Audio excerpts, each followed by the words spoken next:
De la vie de tous, Zoraida et Alberto incarnent la parfaite petite famille. Un couple uni, deux enfants adorables, une maison toute neuve et une vie stable, paisible, pleine de projets pour l'avenir, tout semble leur sourire. Mais ce tableau idyllique va soudainement voler en éclats, brisé par un drame effroyable, un carnage qui mettra au jour des secrets enfouis, des manipulations insoupçonnées et donnera lieu à l'un des scénarios les plus glaçants et les plus fous jamais racontés sur cette chaîne. Bonjour à tous, j'espère que vous allez bien, je suis ravie de vous retrouver pour une nouvelle vidéo. L'affaire que je vais vous raconter aujourd'hui est à la fois troublante, haletante et profondément tragique. Elle mêle manipulation, mensonge et un plan machiavélique d'une telle complexité qu'on croirait lire le scénario d'un thriller. Aussi, je vous invite à rester avec moi jusqu'à la toute fin car les rebondissements sont nombreux et certains ne manqueront pas de vous surprendre. Mais sans plus attendre, découvrons ensemble tous les détails de cette tragique affaire.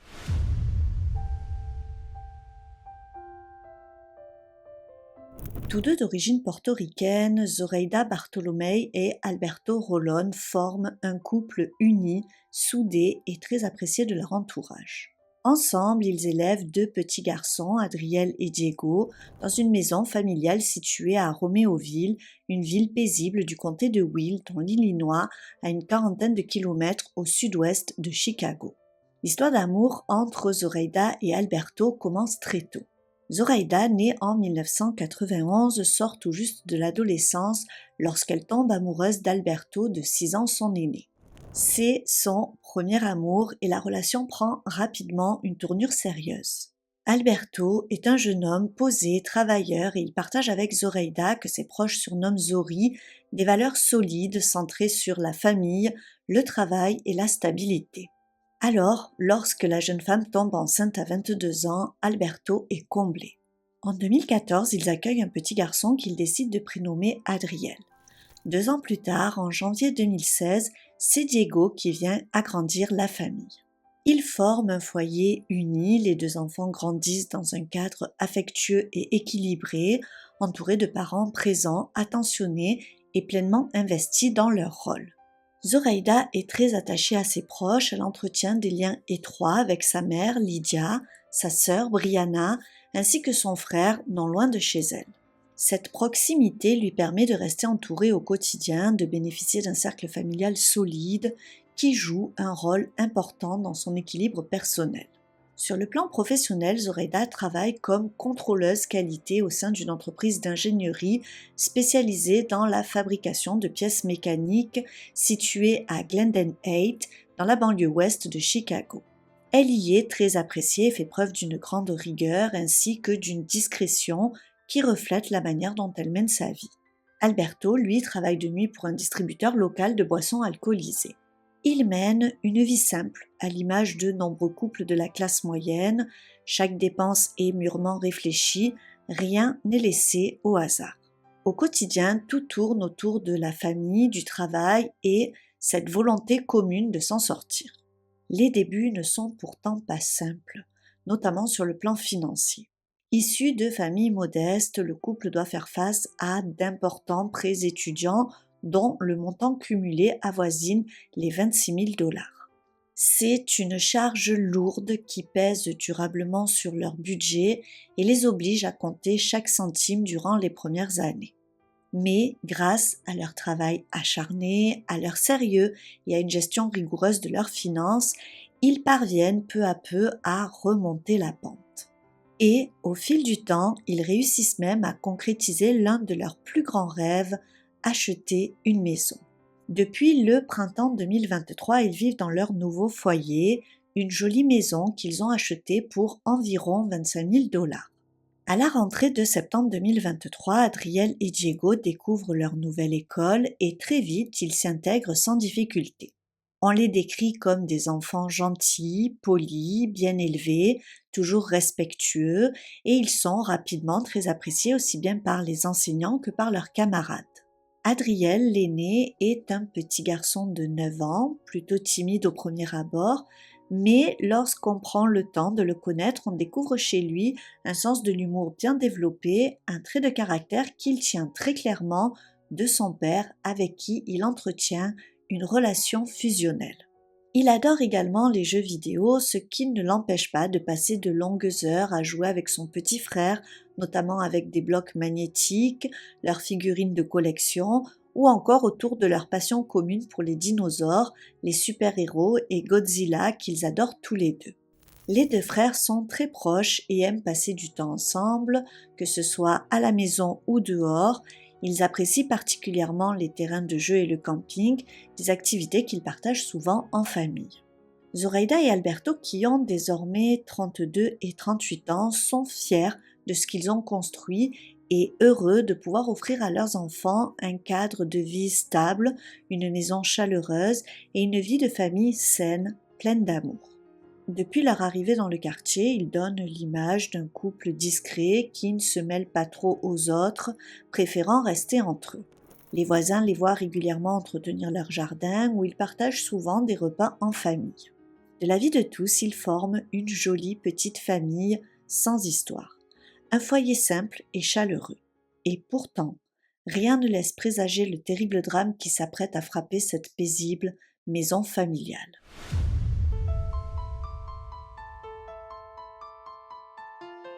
Le dimanche 17 septembre 2023, Brianna, la sœur de Zoraida, ainsi que leur mère Lydia sont toutes les deux très inquiètes.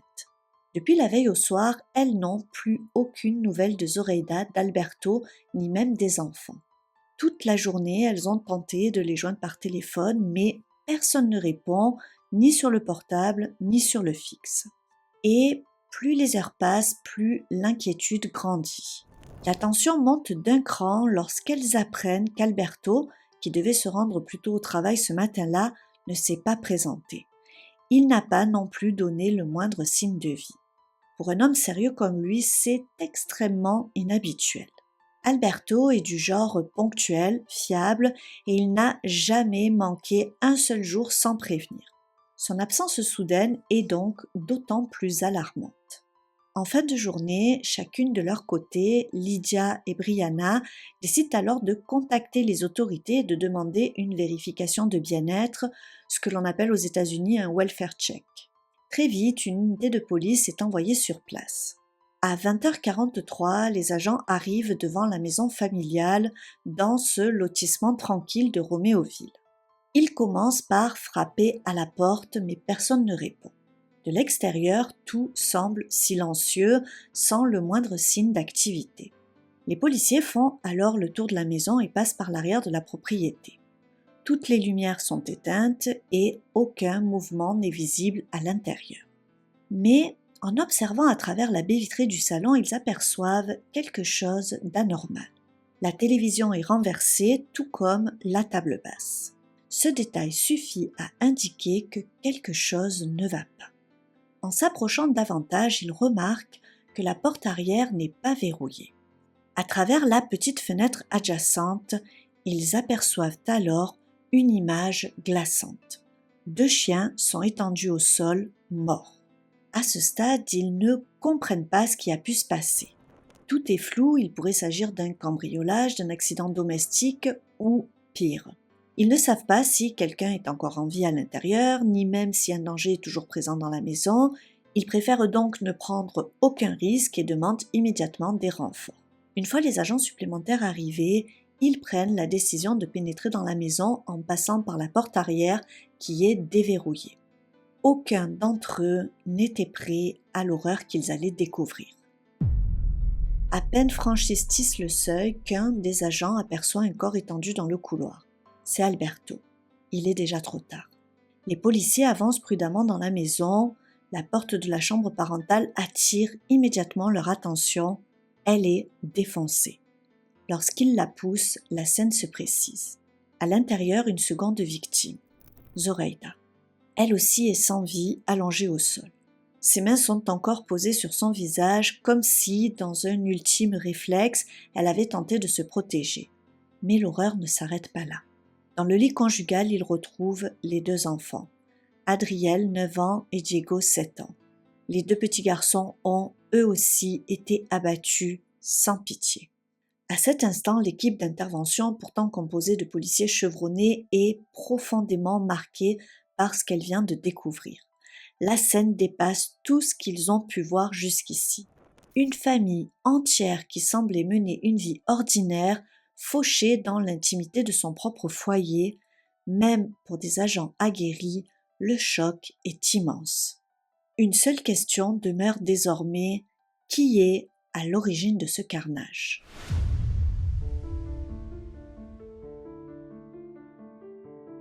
Pendant que les policiers découvrent un à un les corps des membres de la famille, le frère de Zoraida, lui aussi inquiet, arrive à son tour devant la maison. Comme sa mère et sa sœur un peu plus tôt, il a passé la journée à tenter de joindre Zoraida et Alberto sans succès. Ce qu'il ignore encore, c'est que Lydia et Brianna ont déjà alerté la police et qu'une équipe d'intervention est actuellement sur place. Lorsqu'il arrive devant le pavillon familial, il se retrouve au cœur du dispositif policier et comprend immédiatement que quelque chose de grave s'est produit. Il devient le premier membre de la famille à être interrogé sur les lieux. En état de choc, profondément bouleversé, il explique ne rien comprendre. Selon lui, personne n'aurait pu vouloir du mal à sa sœur, à son beau-frère ou à leurs enfants. Une telle violence lui paraît inconcevable. À sa connaissance, la famille n'avait aucun conflit, aucun contentieux, aucun ennemi. Pendant ce temps, les agents commencent à procéder aux premières constatations à l'intérieur de la maison. Rapidement, les enquêteurs constatent que toutes les victimes ont été tuées par arme à feu. Une douzaine de douilles de calibre 9 mm sont retrouvées dans différentes pièces de la maison. Le mobilier est renversé, certains objets brisés, des insultes ont été taguées sur les murs. Pourtant, l'ensemble donne une impression étrange. La scène paraît artificielle, presque méthodiquement organisée, comme si le désordre avait été créé après coup. Une inscription en particulier retient leur attention. Une insulte tracée à la bombe de peinture restée inachevée. L'aérosol semble s'être bloqué en pleine utilisation, laissant supposer que le ou les auteurs ont été interrompus ou qu'ils ont agi dans la précipitation. En examinant plus attentivement la scène, les enquêteurs relèvent également l'absence de tout signe de lutte. Aucun des corps ne porte de traces de confrontation physique, rien n'indique que les victimes aient eu le temps ou la possibilité de se défendre. Très vite, une première hypothèse s'impose. La famille a probablement été prise par surprise.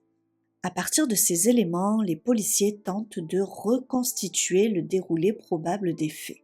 Selon les premières estimations, les meurtres auraient été commis dans la nuit de samedi à dimanche dans une plage horaire comprise entre 21h et 5h du matin. Alberto, qui travaillait de nuit et devait prendre son service tôt, était peut-être déjà réveillé au moment où l'agresseur est entré. Il aurait pu entendre du bruit provenant de l'arrière de la maison, s'approcher pour vérifier et être atteint d'un premier tir dans le couloir. Selon les enquêteurs, il aurait alors tenté de fuir, probablement pour rejoindre sa femme et ses enfants. Mais il aurait été touché à 5 reprises supplémentaires sans jamais parvenir jusqu'à leur chambre. Zoraida et les enfants, eux, dormaient sans doute encore lorsque tout a commencé.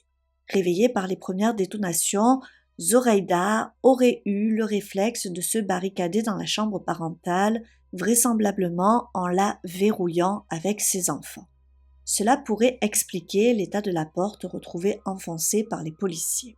Mais cette protection de fortune n'aura pas suffi. L'agresseur ou les agresseurs parvient à entrer. À cet instant, toujours selon les enquêteurs, Zoraida est abattue la première alors qu'elle tente de se protéger en couvrant son visage de ses mains. Les 2 enfants, Adriel et Diego, qui se trouvaient dans le lit parental, sont ensuite tués à leur tour avec la même froideur. Les enquêteurs estiment que les enfants avaient probablement rejoint leurs parents pour dormir dans leur lit, ce qui expliquerait leur présence au même endroit au moment de l'attaque. Très vite, une évidence s'impose à l'équipe. Il ne s'agit pas d'un acte commis au hasard. Tout dans cette maison exclut l'hypothèse d'un drame interne ou d'un auteur qui se serait ensuite donné la mort. Quant au désordre apparent de la maison, il ne trompe personne. Le mobilier renversé, la bombe de peinture, l'insulte laissée inachevée, ces éléments donnent l'impression d'une mise en scène, comme si quelqu'un avait voulu faire croire à un cambriolage ayant mal tourné. Mais pour les enquêteurs, cette hypothèse ne tient pas. Rien ne semble avoir été réellement dérobé et surtout, la violence déployée dépasse largement ce que l'on observe dans un simple vol qui tourne mal. Le choix des victimes, l'acharnement, la méthode, tout indique que la famille a été délibérément ciblée. Reste alors une question plus troublante encore. Qui pourrait nourrir une telle haine à l'égard de cette famille en apparence paisible, au point d'en éliminer chaque membre jusqu'au chien?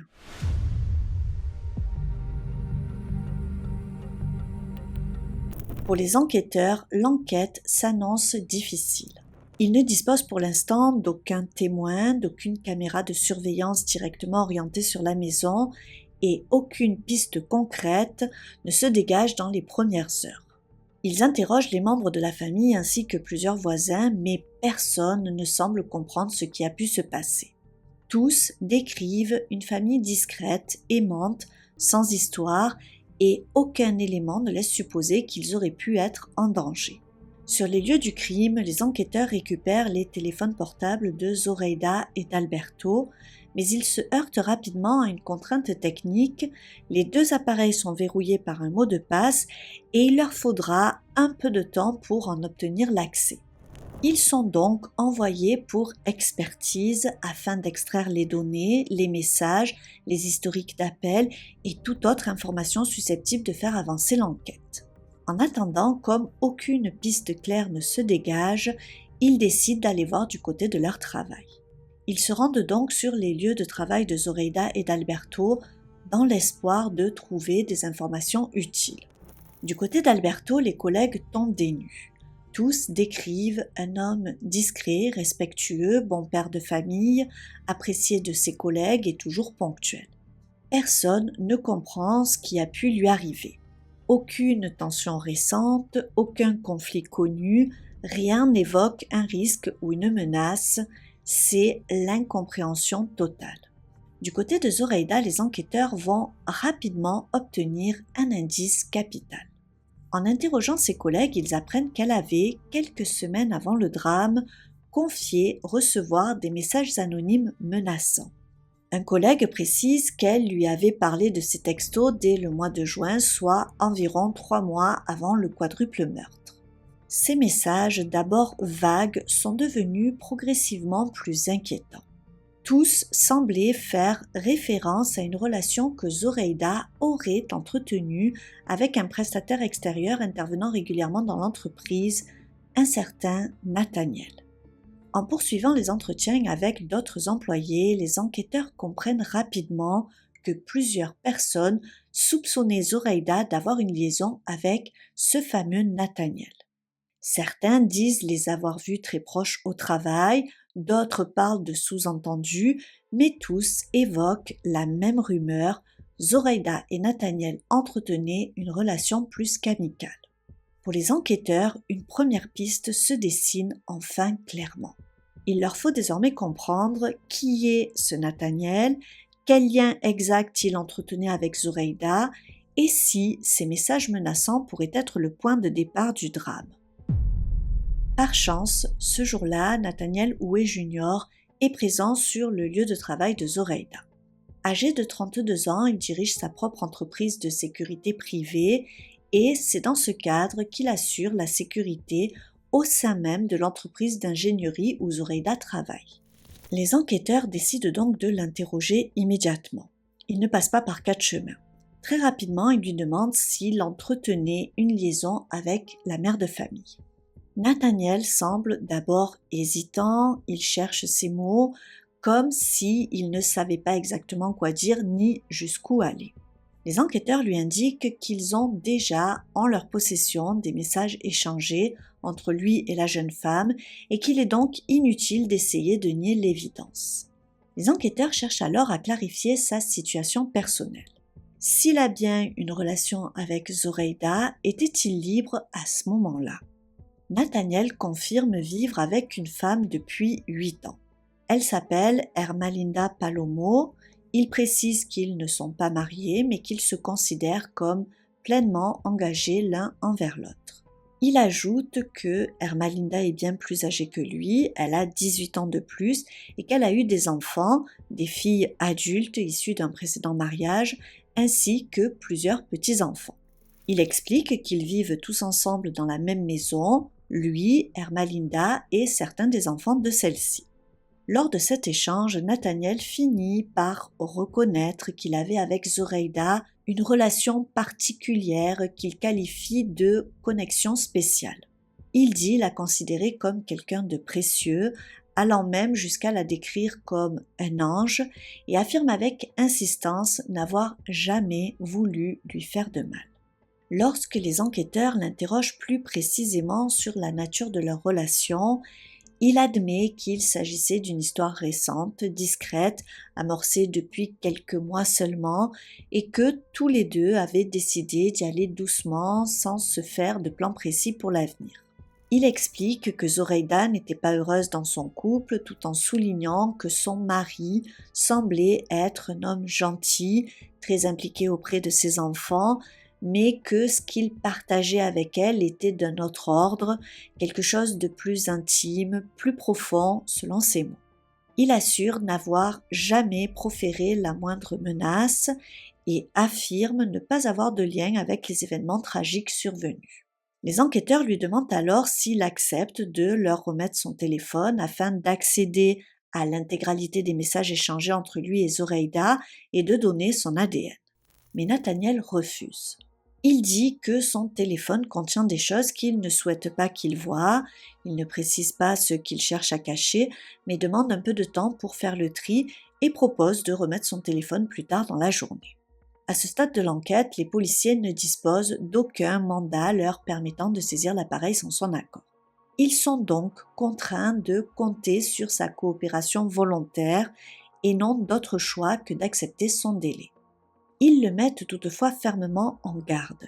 Ils lui expliquent que toute tentative de suppression de messages ou de données sensibles sera inutile car les experts techniques pourront, si besoin, les récupérer intégralement.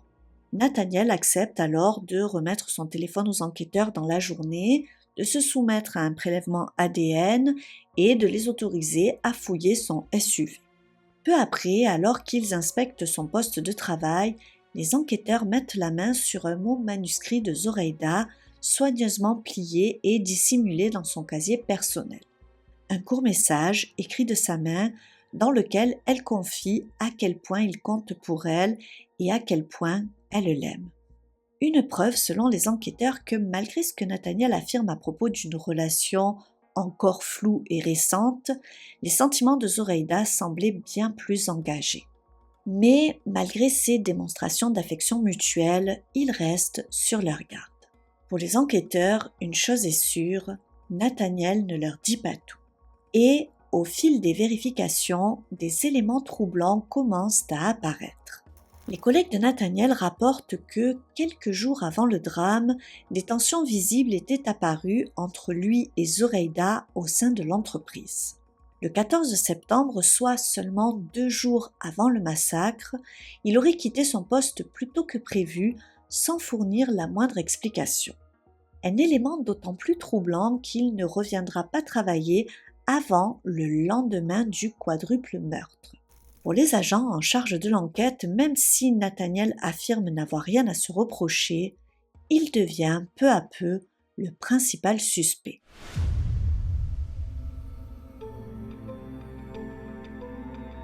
Le même jour, les policiers décident de se rendre directement à son domicile afin de parler à sa compagne, Ermelinda Palomo. Lorsqu'ils frappent à sa porte, elle semble, sous le choc, confuse, manifestement prise au dépourvu par la présence des enquêteurs. Elle leur explique qu'elle est bien au courant que son compagnon a été approché par la police, car elle était au téléphone avec lui au moment où les agents sont venus lui parler. Elle dit avoir entendu l'un des policiers évoquer une liaison amoureuse. Invitée à s'installer dans la voiture de police pour répondre plus sereinement aux questions, elle assure qu'elle ignorait tout de cette relation. Selon elle, elle n'avait jamais eu connaissance d'une quelconque histoire entre Nathaniel et Zoraida. Elle précise néanmoins que ce ne serait pas la première fois que Nathaniel aurait des aventures. Au début de leur relation, entre 2015 et 2017, il aurait déjà eu plusieurs liaisons. Si elle a longtemps voulu croire qu'il avait changé, elle reconnaît aujourd'hui avoir fermé les yeux sur certains signes. Elle précise qu'elle n'a jamais cherché à entrer en contact avec les femmes concernées. À ses yeux, le problème venait de lui, pas d'elle. Les enquêteurs lui demandent ensuite si elle connaît une certaine Zoraida Bartolomei. Elle répond que le nom ne lui est pas totalement inconnu. Elle se souvient l'avoir aperçu une fois tard dans la nuit s'afficher brièvement sur l'écran du téléphone de Nathaniel. Elle n'avait pas eu le temps de lire le message en entier, mais elle garde en mémoire un nom assez long commençant par Bartol. À cet instant, elle s'était dit que quelque chose n'allait pas, que Nathaniel la trompait probablement. Interrogée sur la nuit du vendredi précédant le drame, Ermalinda affirme que Nathaniel était bien à leur domicile toute la soirée. Selon elle, il était également présent le samedi, même s'ils dormaient dans des pièces séparées. Elle leur précise que ses filles peuvent aussi confirmer sa présence à la maison pendant ces 2 journées.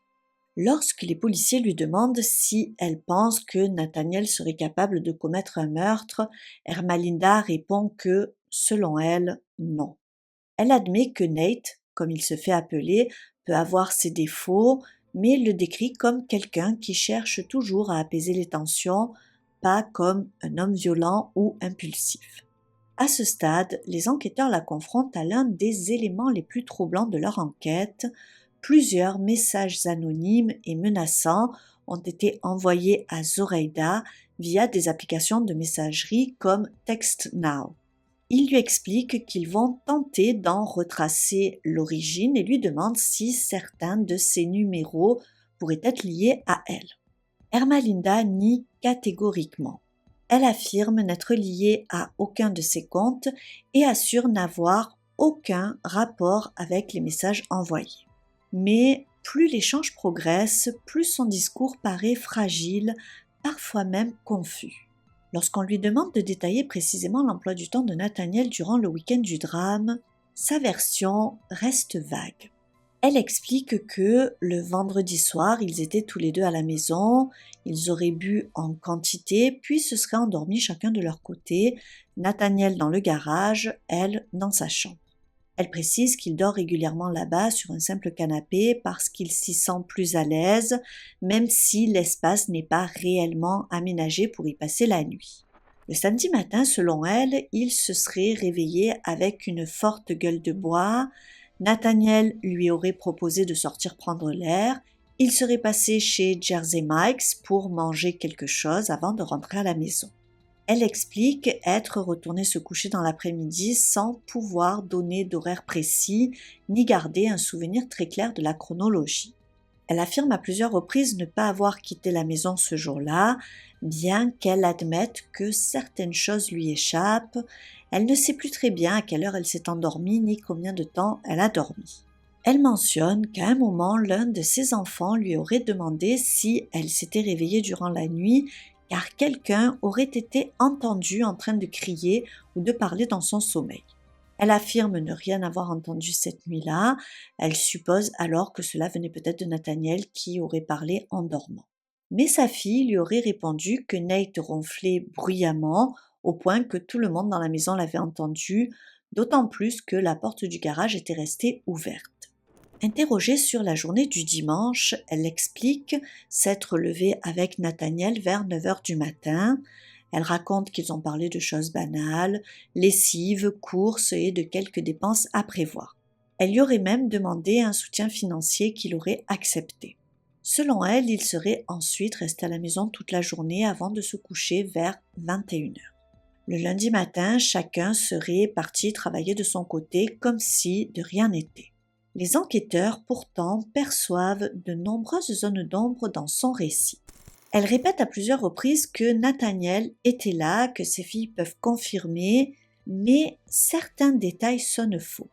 Par exemple, lorsqu'on lui demande comment elle peut être sûre qu'il dormait dans le garage au moment des faits, elle répond qu'elle l'a vu allongé sur le canapé sans pouvoir préciser s'il dormait réellement ou non. Lorsqu'on lui demande si Nathaniel aurait pu sortir discrètement en pleine nuit sans qu'elle ne le remarque, elle répond que non. Selon elle, la maison est ancienne et la porte d'entrée claque systématiquement, même lorsqu'on tente de la refermer doucement. Mais elle finit par admettre qu'au vu de l'état dans lequel elle se trouvait le vendredi soir, il reste possible qu'il ait quitté la maison sans qu'elle ne s'en aperçoive. Face à ces contradictions, les enquêteurs commencent à douter sérieusement de la solidité de son alibi.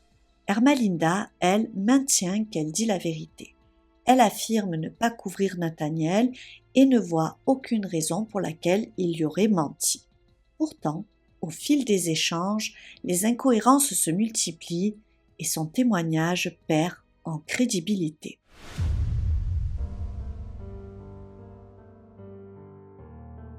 À ce stade de l'enquête, Nathaniel est devenu le principal suspect. Son refus de remettre son téléphone à la police, ses déclarations hésitantes et les incohérences relevées entre son récit et celui d'Ermelinda ont convaincu les enquêteurs qu'il dissimule quelque chose. Ils décident donc de le placer sous surveillance discrète sans attendre davantage. Un peu plus tard dans la journée, Nathaniel quitte son lieu de travail sans se douter qu'il est suivi. Les policiers l'observent à distance jusqu'à ce qu'il s'arrête sur le parking d'un supermarché Walmart. Là, un détail attire immédiatement leur attention. Il ouvre le coffre de sa voiture et procède à un échange discret avec une autre personne. Un gros sac de sport noir passe d'un véhicule à l'autre. À cet instant, les enquêteurs ignorent ce que contient ce sac, mais dans le contexte, la scène prend une dimension particulièrement suspecte. L'échange est rapide, presque furtif, puis Nathaniel referme son coffre, quitte le parking et reprend la route comme si de rien n'était. Mais très vite, il semble comprendre qu'il est suivi. Il prend l'initiative de s'arrêter au bord de la route et de s'adresser directement à l'un des agents en civil. Cette fois, son discours change de tonalité. Nathaniel adopte un ton plus confus, presque décalé, et commence à évoquer des choses que les policiers ne s'attendaient pas à entendre.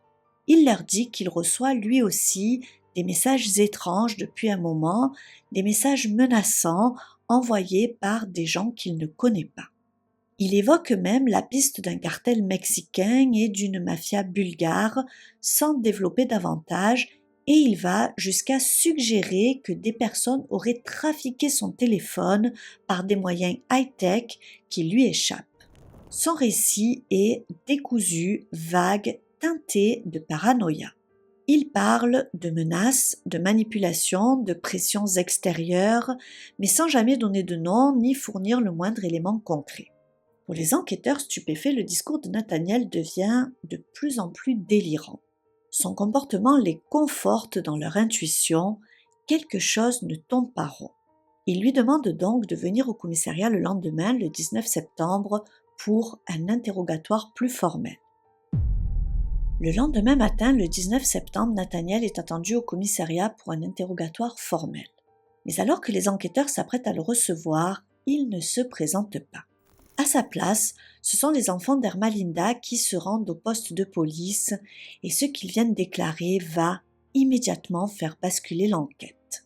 Ils annoncent que leur mère a disparu et que personne n'a de nouvelles d'elle depuis la veille. Mais ce n'est pas tout. Ils partagent avec les enquêteurs des informations des plus inquiétantes.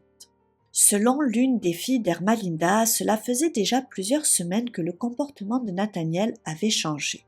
Il se montrait plus distant, plus fermé et semblait plonger peu à peu dans une forme de paranoïa. Elle explique qu'il tenait parfois des propos étranges, qu'il avait tendance à se méfier de tout et de tout le monde. La veille au soir, Ermelinda aurait envoyé à ses enfants plusieurs messages préoccupants. Elle leur aurait dit qu'elle avait peur de Nathaniel mais qu'elle devait tout de même partir avec lui. L'un de ces derniers messages est particulièrement alarmant. Elle y écrit simplement « Je vous aime, prenez soin de mes petits-enfants ». Pour ces enfants, il n'y a aucun doute. Leur mère n'est pas partie de son plein gré. Elle a quitté la maison sous pression, peut-être sous la menace, contrainte de suivre Nathaniel. Et, au vu de ce qu'il s'est passé à Roméoville, il redoute le pire. Les policiers prennent immédiatement ces déclarations au sérieux, ils craignent que la vie d'Ermelinda soit en danger et ils ne peuvent plus se permettre d'attendre. Principal suspect dans un quadruple homicide, Nathaniel pourrait maintenant être en cavale. Et avec lui sa compagne, dont personne ne peut encore dire si elle est victime ou complice. Le temps joue contre eux. Sans attendre davantage, les autorités déclenchent une alerte nationale. Le signalement est diffusé à travers tout le pays.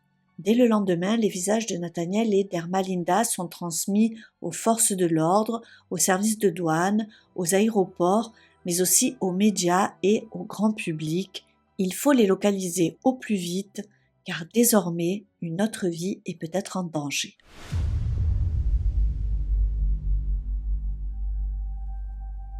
Une fois l'alerte nationale lancée, il ne leur faudra que 9 heures pour qu'une première piste apparaisse. À plus de 900 km au sud de Roméoville, dans la ville de Catoosa, en Oklahoma, une caméra de lecture automatique de plaques repère le véhicule de Nathaniel. La voiture de marque GMC de couleur foncée est stationnée sur le parking d'un Walmart. Immédiatement, l'alerte est donnée, une équipe de police locale est dépêchée sur place. À l'intérieur du magasin, des caméras de vidéosurveillance permettent rapidement de confirmer que Nathaniel et Ermelinda sont ensemble.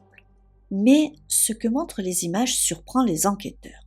Ermelinda ne semble pas être retenue contre sa volonté.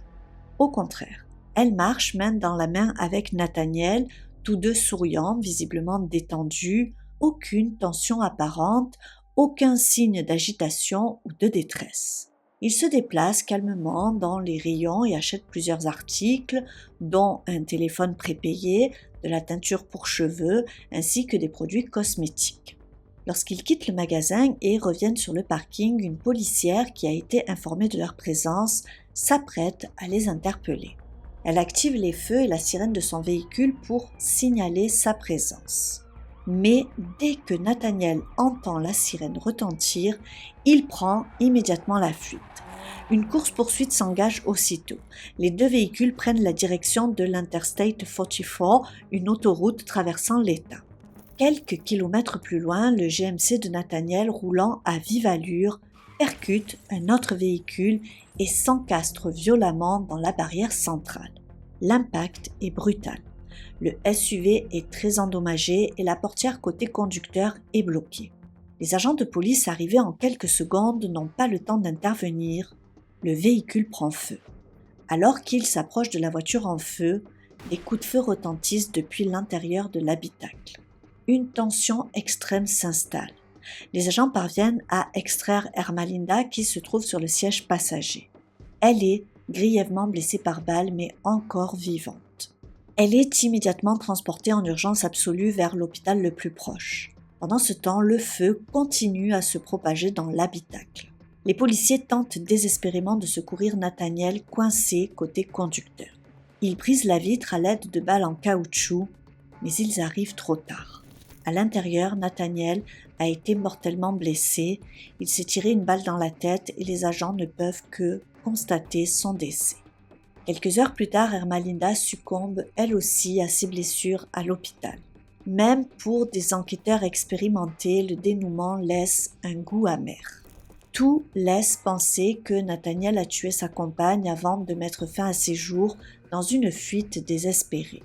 Cette affaire connaît donc une issue tragique, mais pour les autorités, rien n'est véritablement terminé. La mort du principal suspect ne suffit pas à refermer un dossier aussi complexe, aussi opaque. Pendant près d'1 an après le crash mortel, les investigations continuent. Les enquêteurs passent au crible les téléphones, les communications et toutes les traces numériques laissées par Nathaniel et Ermelinda. Car, malgré la conclusion brutale de cette cavale, de nombreuses zones d'ombre subsistent, à commencer par le rôle exact d'Ermelinda Palomo. Pendant un temps, les enquêteurs ont cru qu'elle avait été emmenée contre son gré, qu'elle était une victime parmi d'autres. Mais les images de vidéosurveillance du Walmart, où elle apparaît souriante, détendue, main dans la main avec Nathaniel, dessinent un tout autre tableau. Et si Ermelinda n'était pas une victime, mais une complice, ou pire encore? Ce que les enquêteurs vont découvrir va dépasser tout ce qu'ils avaient pu imaginer. Ils vont mettre à jour l'un des scénarios les plus tordus jamais rencontrés dans une affaire criminelle. Un véritable labyrinthe psychologique digne des meilleurs films à suspense, mais malheureusement, ici, ce n'est pas une fiction et cette histoire a coûté la vie à 6 personnes.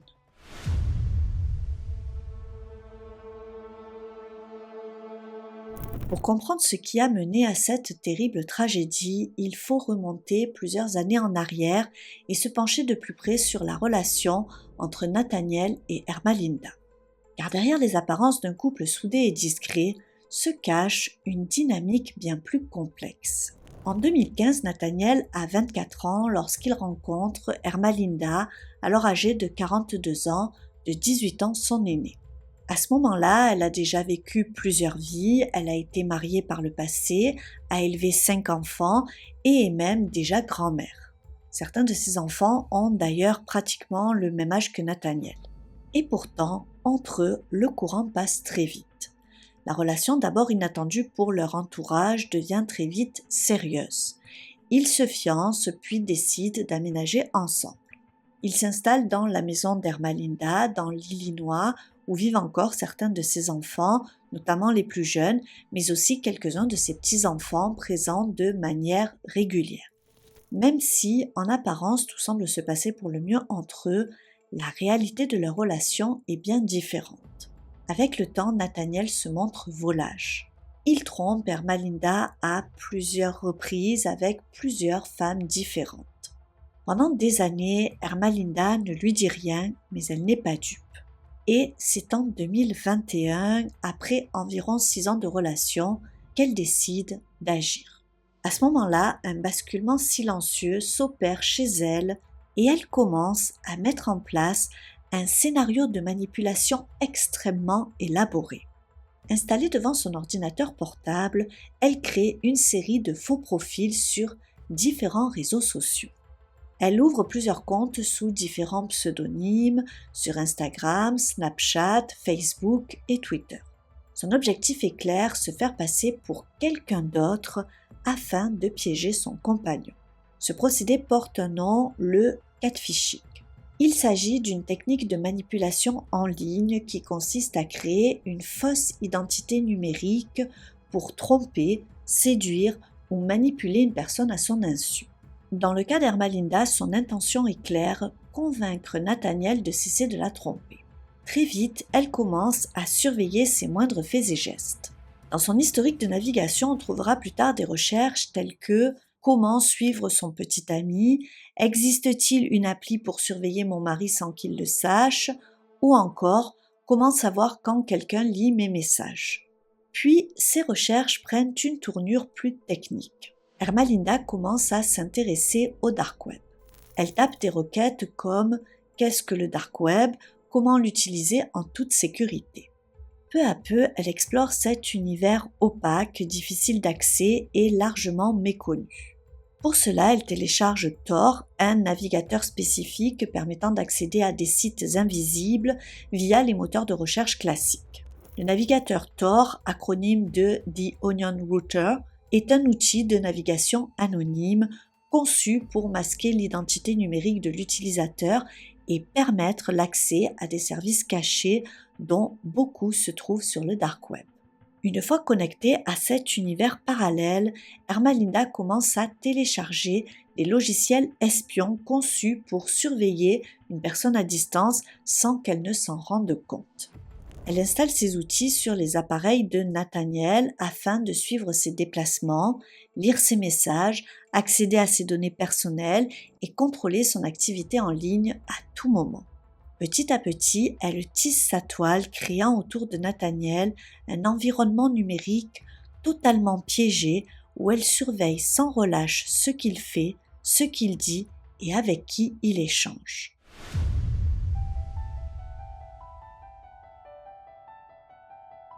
À présent, Nathaniel est totalement sous surveillance. Ermelinda lit ses messages, suit sa position, contrôle sa vie numérique. Après avoir observé et collecté des données pendant des mois, elle entre en action. Elle commence par le contacter directement via l'un des nombreux faux profils qu'elle a créés. Cette fois, elle utilise l'identité d'une femme bulgare d'une quarantaine d'années. Les enquêteurs découvriront qu'elle a tout simplement tapé femme bulgare de 40 ans dans un moteur de recherche, puis sélectionné une photo aléatoire qu'elle utilisera comme photo de profil. Avec ce nouveau personnage, elle envoie à Nathaniel un simple « salut ». Très vite, il mord à l'hameçon et répond. Une forme de flirt s'installe entre eux comme avec une inconnue intrigante. Mais au fil des échanges, le ton bascule brusquement.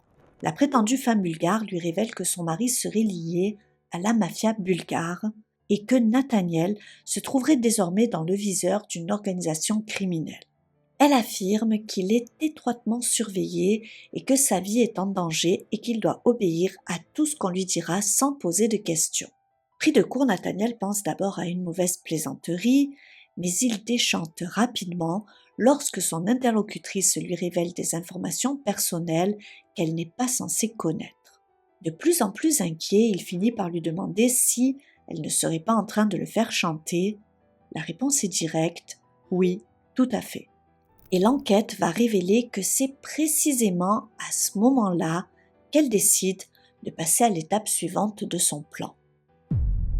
Pour lui mettre encore plus la pression, Ermelinda, toujours cachée derrière son faux profil, lui envoie sa position exacte en temps réel. Nathaniel est sous le choc. Il ne comprend pas comment cet inconnu sait où il se trouve et surtout comment elle a pu accéder à ses données. À ce moment-là, la peur s'installe profondément. Ermelinda pousse alors le jeu encore plus loin.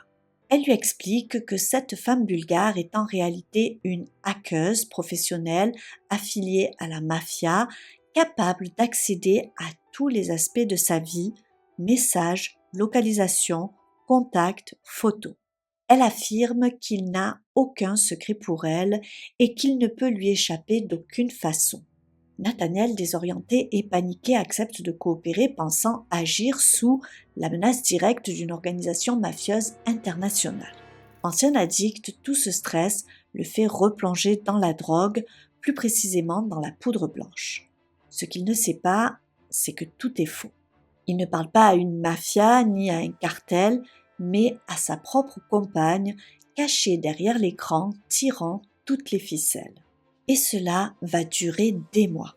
Au fil du temps, Ermelinda a introduit toute une galerie de personnages fictifs, tous incarnés par elle, via des dizaines de comptes créés sur les réseaux sociaux. Elle crée des voix, des profils, des personnalités et des histoires croisées, jusqu'à immerger totalement Nathaniel dans un angoissant univers fictif, mais terriblement convaincant. On y retrouve notamment un certain Turtle, un personnage inquiétant présenté comme un tueur à gages, ou encore une femme mariée à un membre d'un cartel mexicain. Autour d'eux gravitent d'autres figures, chefs de gang, collecteurs de dettes, hackers, exécuteurs, tous soi-disant membres de la même organisation criminelle qui mêle mafia bulgare et cartel mexicain. Et chacun de ces personnages a un rôle bien défini. Ils menacent, testent sa loyauté, racontent leurs propres exécutions, parlent de trafic de drogue, de meurtres de rivaux, de surveillance par satellite et même de systèmes de piratage sophistiqués. Ermelinda passe des heures à écrire leurs dialogues, à simuler des conversations croisées, à créer des conflits internes entre ses propres faux personnages, tout cela pour entretenir l'illusion d'une organisation réelle, complexe, bien structurée. Les enquêteurs découvriront plus tard qu'elle fait des recherches poussées sur le fonctionnement des réseaux mafieux, la hiérarchie interne des cartels et les vocabulaires spécifiques utilisés par les groupes criminels. Elle consulte même des dictionnaires bulgares pour insérer quelques mots étrangers dans ses messages afin d'ajouter une touche de crédibilité linguistique à ses fausses identités. Cette manipulation devient un travail à temps plein. Chaque jour, elle invente des messages, construit des récits, coordonne les dialogues et répond à Nathaniel en se faisant passer pour plusieurs personnes à la fois. Il faut dire que le trentenaire n'est pas totalement étranger à cet univers criminel imaginaire. Depuis longtemps, il voue une véritable fascination pour l'univers des gangs et les mafias. Il passe beaucoup de temps à regarder des films et des séries consacrées à ces thématiques. Son casier judiciaire comporte d'ailleurs plusieurs mentions, notamment pour violence. Il affiche aussi un intérêt marqué pour les armes à feu. Sur ses réseaux sociaux, en particulier Facebook, il publie régulièrement des photos où il pose armé, parfois habillé en tenue paramilitaire.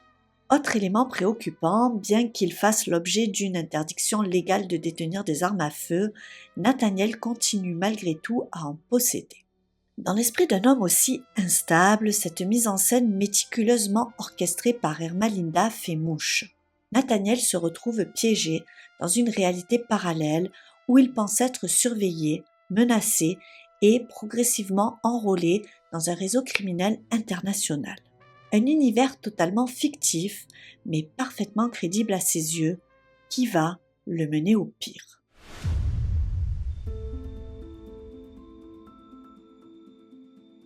Elle lit ses messages, suit ses déplacements, intercepte ses appels, rien ne lui échappe. Mais plutôt que de se contenter d'observer, elle décide d'augmenter la pression. L'enquête révélera que c'est à ce moment-là qu'elle entre dans la phase suivante de son plan, celle où elle commence à lui donner des ordres, à le tester, à influencer progressivement son comportement à distance. Sous couvert de faux profils liés à la mafia bulgare et au cartel mexicain, elle lui transmet d'abord des missions simples, des consignes qu'il doit exécuter sans discuter. Et Nathaniel s'y plie sans opposer la moindre résistance, convaincu d'être réellement en contact avec des réseaux criminels organisés et terrifié à l'idée de ce qu'il pourrait lui arriver s'il désobéissait. Car l'objectif profond d'Ermelinda n'a pas changé. Forcer Nathaniel à cesser ses infidélités et lui appartenir entièrement. Elle veut le soumettre émotionnellement, psychologiquement et même sexuellement. Dans un premier temps, le cartel fictif lui ordonne de ne plus adresser la parole à aucune autre femme, sauf à sa compagne officielle. Le message est clair, la fidélité est désormais une exigence de l'organisation et toute infraction pourrait avoir de graves conséquences. Mais malgré la peur, malgré les menaces, Nathaniel ne change pas. Il continue à voir d'autres femmes, à entretenir des liaisons secrètes dans le dos d'Ermelinda, comme il l'a toujours fait. Et c'est précisément en mai 2023, un an et demi après le début de la manipulation en ligne, que tout bascule. Cette année-là, Nathaniel commence à travailler pour l'entreprise où travaille Zoraida. Et c'est là qu'ils se rencontrent. Très vite, ils deviennent proches, puis leur relation évolue en une liaison, mais contrairement aux autres aventures de Nathaniel, celle-ci prend une dimension différente. Car Zoraida non plus n'est pas la mère de famille modèle qu'elle laisse paraître. Elle a déjà eu au moins 2 aventures avec des collègues de travail par le passé. Son mari Alberto était au courant. Et chaque fois, il avait choisi de pardonner, privilégiant l'unité familiale et la stabilité pour leurs 2 enfants. Mais cette fois, avec Nathaniel, il ne s'agit pas d'une simple aventure. Zoraida tombe sous le charme de l'agent de sécurité et leur relation prend rapidement une tournure plus intense, plus affective.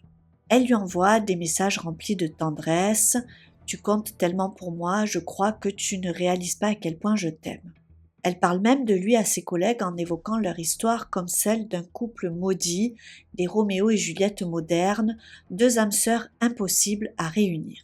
Mais ce qu'elle ignore, c'est qu'Ermelinda, toujours en arrière-plan, lit tout. Elle est aux premières loges de cette nouvelle liaison. Elle voit les messages, suit leurs déplacements, connaît les heures et les lieux de leur rendez-vous. Et cette fois, elle comprend que Nathaniel est réellement attaché à cette femme. Ce n'est plus une aventure éphémère ni une simple trahison. C'est un danger, une véritable rivale. La peur de le perdre pour de bon prend le dessus. Alors, Ermelinda décide de renforcer la pression. Elle intensifie les messages de la mafia fictive et chaque fois, elle a un objectif clair, briser cette liaison, éloigner Zoraida et réaffirmer son emprise totale sur Nathaniel.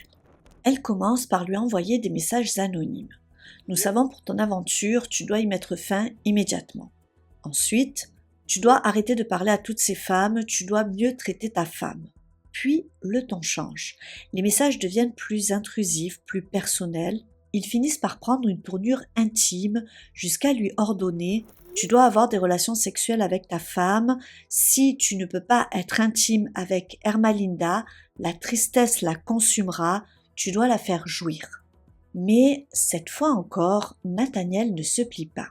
Il poursuit sa relation avec Zoraida et cette fois, la jalousie d'Ermalinda prend une toute autre ampleur. Désormais à court de solutions, elle décide de s'en prendre directement à sa rivale. Toujours sous une fausse identité mafieuse, elle contacte Zoraida et lui écrit « Je ne le dirai qu'une seule fois. Nous avons des photos de toi avec Nathaniel. Si tu veux protéger ta famille et garder cela secret vis-à-vis de ton mari, tu dois cesser immédiatement de le voir. » Zoraida répond sobrement « Qui êtes-vous » Mais Ermalinda insiste, toujours dissimulée derrière son écran. « Je fais partie de la mafia. Tu devrais avoir peur. Si tu continues de fréquenter Nathaniel, la mafia te retrouvera, toi et tes enfants, et vous fera du mal. » Zoraida ne se laisse pas intimider, elle répond sèchement « Tu ne sais pas qui je suis, tu ne me connais pas en tant que mère, laisse mes enfants en dehors de ça. » Malheureusement, elle ne se doute pas un seul instant du drame qui s'apprête à frapper sa famille.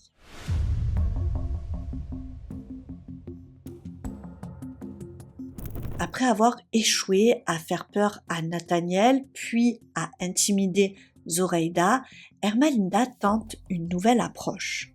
Elle décide de s'en prendre directement à Alberto, le mari de Zoraida, dans l'espoir que lui, au moins, parvienne à faire cesser la liaison. Toujours sous l'une de ses fausses identités présentée comme un membre du cartel, elle lui envoie une série de messages de plus en plus inquiétants. Elle lui écrit que sa femme a une aventure avec un homme très dangereux, qu'il s'agit d'un tueur, d'un agent de la mafia et que les choses vont devenir très compliquées si elle continue. Elle insiste sur le fait que Zoraida met leurs enfants en danger et que sa conduite pourrait avoir de lourdes conséquences pour toute la famille. Mais ce qu'Ermalinda ignore, c'est qu'Alberto sait déjà. Comme lors de ses liaisons précédentes, il est conscient que sa femme entretient une relation au travail et, une fois encore, il accepte, résigné par amour pour ses enfants. Pour lui, le plus important, c'est de préserver l'unité familiale, mais cette fois, les menaces le déstabilisent. Alors, Ermalinda insiste encore. Elle lui envoie un second message plus alarmiste. Elle écrit que Zoraida ne l'écoute pas, qu'elle refuse de quitter cet homme armé et dangereux et qu'elle s'obstine en toute connaissance de cause. Le ton se durcit. Elle écrit « Ta femme est une vraie salope. Elle va se faire défoncer. Tes gamins vont découvrir qu'elle n'est rien. Dis-lui de continuer comme ça, elle va voir. » À ce stade, les choses prennent une tournure réellement inquiétante et Alberto finit par répondre. Il écrit simplement « Laissez-moi tranquille, laissez mes enfants en dehors de ça, je ne veux rien avoir à faire avec toute cette merde. » Puis il ajoute « Je me fiche de ce qui se passe entre ma femme et qui que ce soit, mais si vous menacez mes enfants, vous allez le regretter. » Mais au lieu de faire redescendre la pression, cette réaction met Ermalinda dans une rage folle. Elle se retrouve dans une impasse, elle a tenté de faire pression sur Nathaniel, Zoraida, Alberto, mais aucun des trois ne cède. Et la liaison continue malgré ses tentatives répétées pour l'arrêter. Alors, elle décide d'aller plus loin. Désormais, elle les contacte tous simultanément. Elle multiplie les menaces, enchaîne les messages, les harcèle l'un après l'autre, parfois tous en même temps. Elle leur écrit que si la relation ne s'arrête pas, la famille de Zoraida sera exécutée. Elle menace tout le monde, les enfants, le mari, les proches. Elle affirme que le cartel sait tout, voit tout et partout. Mais elle ne s'arrête pas aux menaces numériques. Elle passe à la vitesse supérieure. Elle commence à déposer des lettres anonymes glissées directement dans la boîte aux lettres d'Alberto et de Zoraida. Sur l'une d'elles, on peut lire « Tu as échoué en tant que mère, tes fils vont souffrir, que Dieu te bénisse toi et tes fils. » Pour Alberto, cette fois la menace est réelle et il a peur, non pas pour lui, mais pour ses enfants. Alors, il décide de prendre les choses en main. Mais au lieu de confronter Zoraïda, il fait quelque chose d'inattendu. Il écrit une lettre à Nathaniel. Dans cette lettre, il le supplie de rompre avec sa femme, non pas par jalousie, mais pour protéger sa famille. Il lui écrit « Tu crois être son premier amant, elle se fiche de toi, elle ne quittera jamais sa famille. »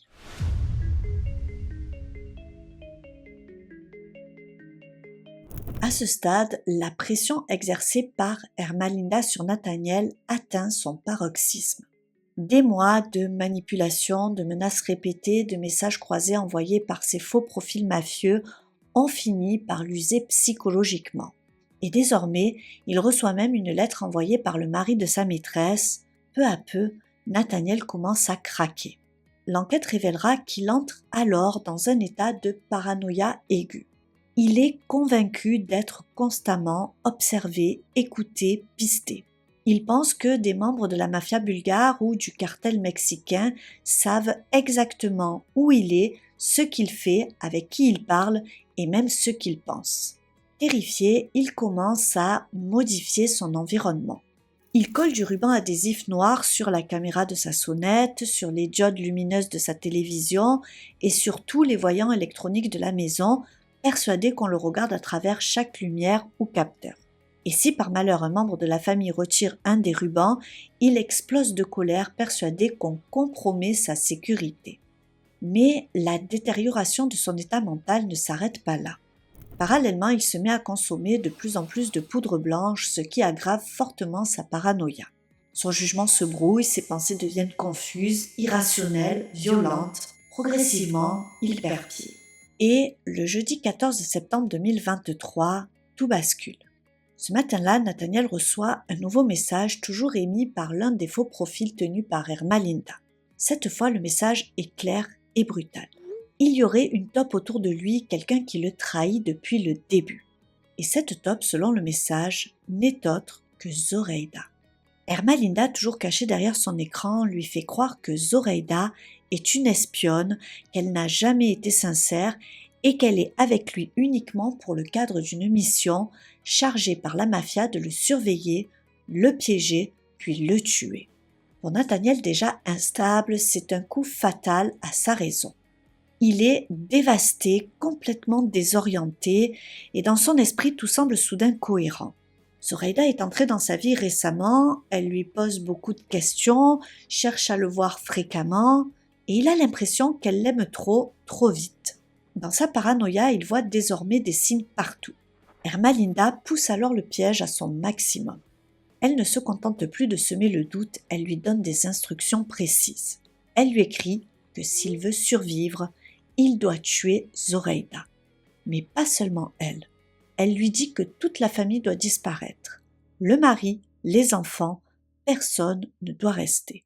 Selon la fausse mafia, s'il laisse un seul témoin, il signe sa propre condamnation à mort. Et, contre toute attente, Nathaniel accepte. Dans son esprit totalement contaminé, détruit par la peur, la drogue et l'isolement, il est convaincu que c'est la seule façon de survivre.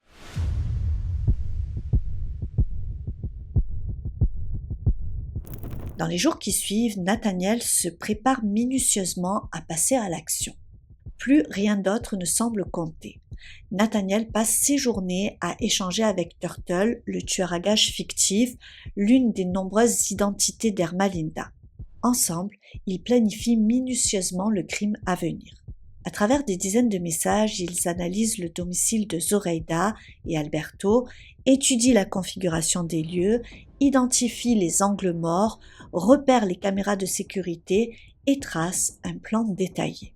Ils remarquent qu'à l'arrière de la maison, le terrain donne sur un espace vide non clôturé, ce qui en fait le point d'entrée idéal pour une intrusion. Ils estiment qu'au moment de l'attaque devraient se trouver à l'intérieur Zoraïda, Alberto, leurs 2 enfants et 3 chiens. Ermelinda, toujours sous l'identité de Turtle, lui ordonne de mettre en scène un cambriolage. Casser des objets, renverser des meubles, créer le chaos. Elle lui assure que beaucoup de meurtres restent impunis et que le cartel le couvrira s'il suit le plan. Désormais déterminé, Nathaniel se met à préparer l'opération et pour cela, il s'équipe méthodiquement. Il achète une paire de jumelles pour surveiller la maison de Zoraida à distance, des vêtements neufs et un sac de sport noir, un Glock 19 et un fusil semi-automatique AR-15, des centaines de munitions, un couteau, une lampe torche, des gants en caoutchouc, des colliers de serrage et même un kit de nettoyage pour armes à feu. Tout est planifié dans les moindres détails, il s'organise, il s'équipe et répète mentalement l'opération.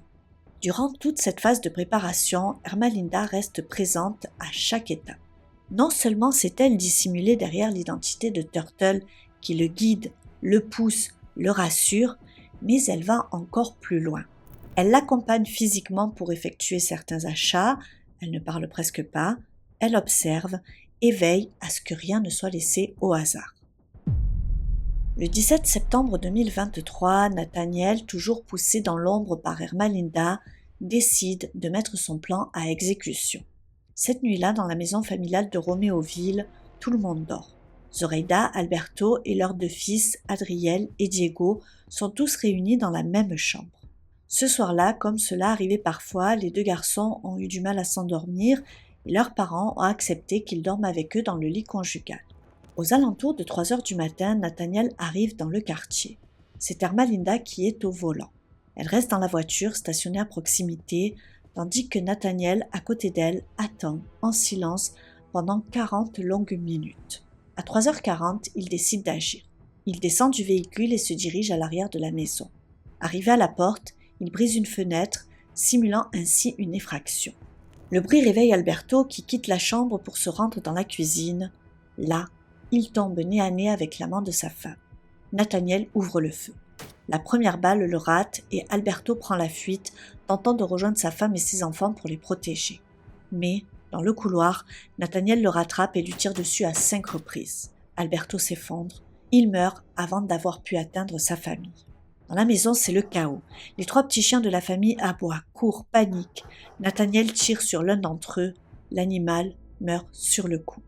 Il se dirige ensuite vers la chambre parentale où Zoraida est enfermée à double tour avec ses enfants. Il tente d'ouvrir la porte mais elle est verrouillée. Alors, il s'acharne. Il la frappe à plusieurs reprises jusqu'à reculer violemment et percuter le mur, fissurant le placo-plâtre du couloir. De l'autre côté, Zoraida hurle. Elle se plaque contre la porte appuyant de tout son poids pour empêcher de céder. Elle pleure, elle supplie, implore qu'on épargne ses enfants, mais Nathaniel reste impassible. Il vise la serrure et tire à plusieurs reprises. L'une des balles traverse la porte et atteint Zoraida. Elle s'effondre devant l'entrée de la chambre. La porte, désormais déverrouillée, s'ouvre. Nathaniel entre dans la chambre. Les 2 enfants, Adriel et Diego, sont dans le lit.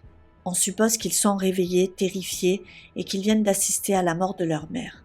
Sans un mot, Nathaniel s'approche et leur tire une balle dans la tête à chacun. Ils meurent sur le coup. Après avoir tué les 4 membres de la famille ainsi que l'un des chiens, il retourne dans le salon. Là, conformément à son plan, il renverse des meubles, brise des objets et saisit une bombe de peinture pour inscrire sur le mur « Fuck you ». Puis, il se tourne vers les 2 derniers chiens. Froidement, il les abat eux aussi. Lorsqu'il s'assure que plus aucun membre de la famille n'est en vie, il quitte la maison et rejoint Ermelinda toujours installée au volant à quelques mètres de là. Ils montent à bord. Et ensemble, ils reprennent la route comme si de rien n'était. La suite, vous la connaissez. La famille de Zoraida, sans nouvelles, s'inquiète, sa mère et sa sœur tentent de la joindre, mais personne ne répond. Le silence est inhabituel, Zoraida répond toujours. Et surtout, Alberto, réputé pour sa ponctualité, ne s'est pas présenté à son travail. Inquiets, les proches finissent par contacter la police et demandent une vérification de bien-être. C'est ainsi que, dans la soirée du 17 septembre 2023, des agents se rendent au domicile de la famille Bartolomei. Et là, ils découvrent l'horreur. Et pendant ce temps, Ermelinda poursuit son travail de l'ombre. Pour elle, rien n'est terminé. Toujours dissimulée derrière le profil de Turtle, elle envoie à Nathaniel une série de messages de débriefing. Elle lui détaille comment détruire les preuves, quoi faire de ses vêtements, des armes, des téléphones et surtout quoi dire à la police s'il venait à être interrogé. Mais très vite, l'enquête progresse et les premiers soupçons se portent naturellement sur Nathaniel. Face à la pression grandissante, il panique. Il est convaincu que son arrestation est imminente. 2 jours après le massacre, le 19 septembre, lui et Ermelinda décident de consulter un avocat. À l'issue de ce rendez-vous, Nathaniel rejoint sa mère sur le parking d'un Target, une chaîne de grands magasins très réputée aux États-Unis. Là, il avoue ce qu'il a fait. « J'ai tué toute une famille, je suis désolé maman, je dois partir. » Après ces aveux, comme vous le savez déjà, le couple prend la fuite. La cavale s'achèvera quelques heures plus tard en Oklahoma. Au cours de cette ultime course-poursuite, leur véhicule est impliqué dans un accident. Avant que les policiers ne puissent les interpeller, Nathaniel abat Ermelinda, puis met fin à ses jours. Les 2 responsables du massacre étant morts, il n'y aura ni procès ni mise en accusation. 1 an plus tard, une fois l'enquête clôturée, les téléphones analysés, les profils démasqués et les preuves réunies, le dossier est officiellement classé.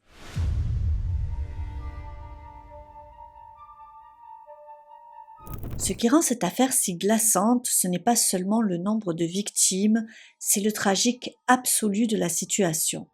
Une famille entière anéantie, 2 enfants exécutés dans le lit de leurs parents, 3 chiens abattus, et tout cela pour une histoire d'adultère. Mais si l'on regarde de plus près, ce drame dépasse largement le simple crime passionnel. Il est le résultat d'une mécanique bien plus complexe où se croisent la trahison, l'obsession, la manipulation numérique, la paranoïa et une dérive psychologique progressive. Zoraida pensait sans doute maîtriser la situation.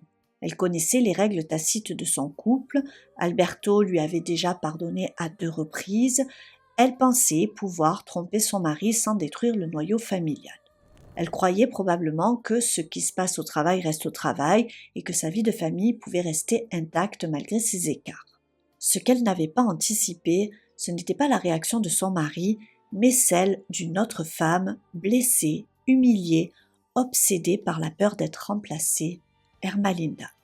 Cette histoire rappelle pour les plus fidèles d'entre vous l'affaire Emmett Corrigan. Dans cette autre affaire, c'est l'amant qui meurt. Ici, ce sont 3 innocents, dont 2 enfants, qui paient le prix fort. La différence est immense car la vengeance ne frappe pas seulement la rivale, elle s'abat sur une famille entière. Ce qui choque profondément dans cette affaire, c'est le profil d'Ermelinda. Elle était mère, elle avait élevé 5 enfants, elle était devenue grand-mère et continuait même à s'occuper de certains de ses petits-enfants. Elle connaissait parfaitement l'innocence, la fragilité et la vulnérabilité d'un enfant. Et pourtant, lorsque ces tentatives de manipulation échouent, lorsqu'elle réalise que ni Nathaniel, ni Zoraida, ni Alberto ne cèdent à la pression, elle ne choisit pas de se retirer, de partir, elle choisit au contraire d'aller jusqu'au bout de sa logique destructrice, quitte à provoquer l'anéantissement de toute une famille. Psychologiquement, on observe chez elle une dynamique d'emprise classique qui dérive vers quelque chose de pathologique. Elle ne supporte pas l'idée d'être abandonnée. Elle ne veut pas seulement garder son compagnon, elle veut le contrôler entièrement. Elle se forme et met en place une surveillance intrusive. Elle infiltre sa vie numérique, elle fabrique un univers fictif, cohérent et structuré. Ce n'est pas une réaction impulsive, c'est une construction lente, méthodique, obsessionnelle. Lorsque les menaces ne suffisent plus, elle instrumentalise la sexualité. Elle lui ordonne, sous couvert d'un cartel imaginaire, d'avoir des relations avec elle, de la satisfaire, de prouver sa loyauté par le corps. Ce glissement est important. On n'est plus dans la jalousie, on est dans une logique de domination totale. Elle ne veut pas seulement qu'il l'aime, elle veut qu'il lui appartienne. Et lorsqu'elle comprend qu'elle ne parviendra pas à briser la liaison par la peur seule, elle franchit un seuil supplémentaire. Elle désigne une cible. Elle transforme la rivale en menace. Elle construit dans l'esprit de Nathaniel une narration où tuer devient un acte de survie. Mais il y a un point fondamental à rappeler. Elle orchestre, elle manipule, mais elle n'appuie pas sur la détente. C'est Nathaniel qui passe à l'acte. Certains pourraient le voir uniquement comme une marionnette, manipulée, fragilisée sous substance déjà instable.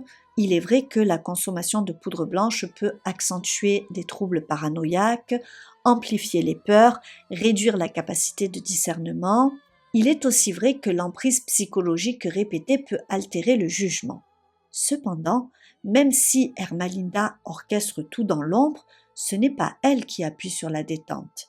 Elle pousse Nathaniel à se salir les mains, à tuer celle qu'elle considère comme sa rivale, mais aussi un père et 2 enfants qui n'ont rien à voir avec cette histoire d'adulte. C'est une manipulation d'une cruauté extrême, mais elle n'efface pas la responsabilité de celui qui passe à l'acte. Car c'est lui qui achète des armes, planifie, observe la maison, attend, entre et tire. À chaque étape, il aurait pu s'arrêter, à chaque étape, il aurait pu douter, il ne l'a pas fait. Peut-on forcer quelqu'un à rester? C'est une question centrale dans cette affaire. Nathaniel était infidèle, récidiviste, instable. Mais peut-on obtenir la fidélité par la peur, par la surveillance, par le contrôle numérique? La réponse est non. Ermelinda était initialement une femme trahie, blessée, humiliée. Elle aurait pu le quitter, se reconstruire. Au lieu de cela, elle a choisi l'obsession. Et c'est là que sa jalousie devient pathologique. Ce qui interroge profondément, c'est la crédulité sidérante de Nathaniel. Pendant plus d'1 an, il a cru à l'existence d'une mafia bulgare et d'un cartel mexicain. Il a cru que sa maîtresse était une espionne, que des satellites le surveillaient, que des hackers contrôlaient sa vie. Il n'a jamais exigé de preuves concrètes, jamais cherché à avoir en visio ses interlocuteurs, jamais demandé de contact réel. De simples messages sur un écran ont suffi à le convaincre de massacrer une famille. Cette affaire nous dit quelque chose sur notre époque, une époque où un écran peut créer une réalité alternative, où la peur peut être fabriquée, où la manipulation numérique peut détruire des vies. Mais la manipulation n'efface pas la responsabilité. Nathaniel n'était pas sous hypnose, il était armé, préparé, déterminé, il n'a pas remis en cause les soi-disant ordres qu'il recevait. Même si l'on admet qu'il ait pu croire de manière délirante que Zoraida était une taupe, cela n'excuse en rien le fait d'exécuter des enfants. Nous avons déjà vu des affaires de catfishing tragiques comme celle de Thomas Montgomery, mais ici, le passage à l'acte atteint un niveau de barbarie absolue. Toutes les affaires mentionnées sont en description. Il y a aussi une réflexion plus délicate à avoir concernant Alberto. Il est évidemment une victime, il n'est en aucun cas responsable de ce qui lui est arrivé. Il a été tué en voulant protéger sa famille, mais on peut s'interroger sur sa posture. Il avait déjà pardonné plusieurs infidélités, il a choisi de préserver l'unité familiale coûte que coûte. Son inaction n'est pas une faute, mais elle a peut-être permis à la situation de se prolonger jusqu'à ce que Zoraida tombe sur un homme profondément instable. Je ne dis pas qu'il est coupable, il est une victime au même titre que ses enfants, mais cela pose une question plus large sur le pardon et ses limites. Personnellement, je pense qu'il est possible de pardonner une trahison si la personne montre un remords sincère et une réelle volonté de reconstruire. En revanche, lorsque les tromperies se répètent, lorsqu'il n'y a ni remise en question ni volonté réelle de changer, alors continuer à accepter peut devenir destructeur. Je sais que rompre est difficile, surtout s'il y a des enfants, une histoire longue, une dépendance affective, mais rester dans une relation où la trahison est répétée sans remords peut nous exposer à des situations qui nous dépassent. On ne peut pas forcer quelqu'un à nous aimer, à devenir loyal, on ne peut rien construire sur le mensonge permanent. Pour finir, cette tragédie montre que la jalousie n'est pas de l'amour, que le contrôle n'est pas de la fidélité et que la vengeance ne résout jamais rien. Elle ne fait qu'étendre la destruction. Ermelinda est morte des mains de celui qu'elle voulait garder, laissant derrière elle ses propres enfants et petits-enfants. Nathaniel est mort enfermé dans sa paranoïa sans jamais connaître pleinement l'ampleur de la manipulation dont il avait été l'objet. Zoraida et Alberto ne verront jamais grandir leur fils, et 2 enfants totalement innocents ont payé de leur vie les choix, les erreurs et les dérives d'adultes. C'est sans doute cela, au fond, le plus insupportable et le plus révoltant dans cette affaire. Les enfants n'avaient aucune part dans ces mensonges, ces trahisons et ces manipulations. Ils ont été entraînés dans un conflit qui ne les concernait pas. J'espère sincèrement que toutes les victimes, et en particulier Adriel et Diego, repose aujourd'hui en paix pour l'éternité. Malgré la tristesse de cette affaire, j'espère que vous avez apprécié la façon dont je vous l'ai présentée. Merci à tous ceux encore présents à la fin de cette vidéo et si c'est votre cas, vous pouvez inscrire Adriel et Diego dans les commentaires. Si vous souhaitez me soutenir, n'hésitez pas à liker cette vidéo, à la partager et à vous abonner si ce n'est pas déjà fait.